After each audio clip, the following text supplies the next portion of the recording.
We hear all the time about misinformation and disinformation, and, of course, here in Australia, we've got this misinformation, disinformation bill coming up. You had the President's Press Secretary, Karine Jean-Pierre, most recently trying to claim that videos of Joe Biden were deep fakes and cheap fakes, and that they were misinformation and disinformation, that were lying to you about the real state of the president. Well, we all saw him at the debate on Friday. I think we can all agree they were not cheap fakes or deep fakes. But this is the line now, misinformation and disinformation. It's what politicians use when they want to discredit someone's argument, i.e. facts that they don't like, that go against their argument. Well, funnily enough, Kamala Harris, the Vice President of the United States, has been caught out engaging in misinformation and disinformation herself. She tweeted this: Donald Trump would ban abortion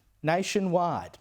President Joe Biden and I will do everything in our power to stop him and restore women's reproductive freedom. Let me repeat that. Donald Trump would ban abortion nationwide. Well, isn't it good that these days we have things like, I don't know, videos, and I'm not talking about cheap fakes or deep fakes, that we can go back to that prove these kind of statements wrong? Roll the tape. My view is now that we have abortion where everybody wanted it from a legal standpoint, the states will determine by vote or legislation or perhaps both, and whatever they decide must be the law of the land, in this case, the law of the state. Many states will be different. So that was April. Donald Trump saying that the states will make their own laws. And now Kamala Harris claims that he will institute a national ban on abortion. It's simply not true. Now, of course, one of the interesting things about the fact that she put it on X, formerly Twitter, Elon Musk's platform, is that these days, when someone puts misinformation or disinformation on X, you can actually go on and make a complaint, and they put a little addendum at the bottom of the tweet or the post or whatever it's called now that points out the actual truth. And Elon Musk himself harnessed this today. He said, when will politicians, or at least the intern who runs their account, which in most cases is probably true, if you check Joe Biden's Twitter account, my God, some of the stuff that's posted on there is just inane.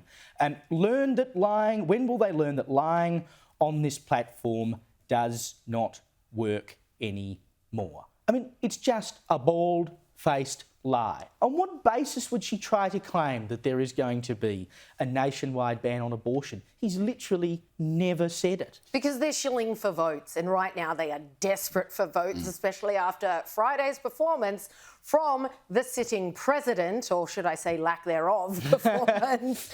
But yeah, they're desperate, and they know that nothing harnesses, especially the female fury of the US. We saw this when Roe v. Wade was overturned by the Supreme Court. I mean, you've just not seen scenes like that for a very long time. This gets people on both sides, whether you're pro or anti, absolutely rabid. And she is trying, by lying, to make women believe that nationwide there's just going to be a complete kibosh on abortions. It is a lie, but she's doing it in order, I guess, appealing to the lowest common denominator who doesn't know well enough. The community note that X then slapped on her tweet literally said, I quote, President Trump has repeatedly said he will not sign a national abortion ban, and had 5 links attached so that if people were questioning the community note, they could click on any number of those 5 links and watch him say it, like we just played for folks watching back home. So it was completely blown out of the water the minute she posted it. But again, if you're appealing to the lowest common denominator, then you're going to get those ropeable people that you're after. But of course, that didn't even stop her from then releasing this completely cringe video, once again trying to appeal to women on the basis of, we're protecting your reproduction rights, Trump's going to take them away. So what's on your mind? Oh, Madam VP Harris, I'm worried about the election. Women's reproductive rights are on the line. Our Supreme Court is on the line. Our basic freedoms are being tested, Madam VP. I know you've been traveling across the country. What are you hearing? Yeah, girl, I'm out here in these streets. And let me tell you, you're right, Taraji. There is so much at stake in this moment. The majority of us believe in freedom and equality. But these extremists, as they say, they not like us. They not. There's a full-on attack on our fundamental freedoms.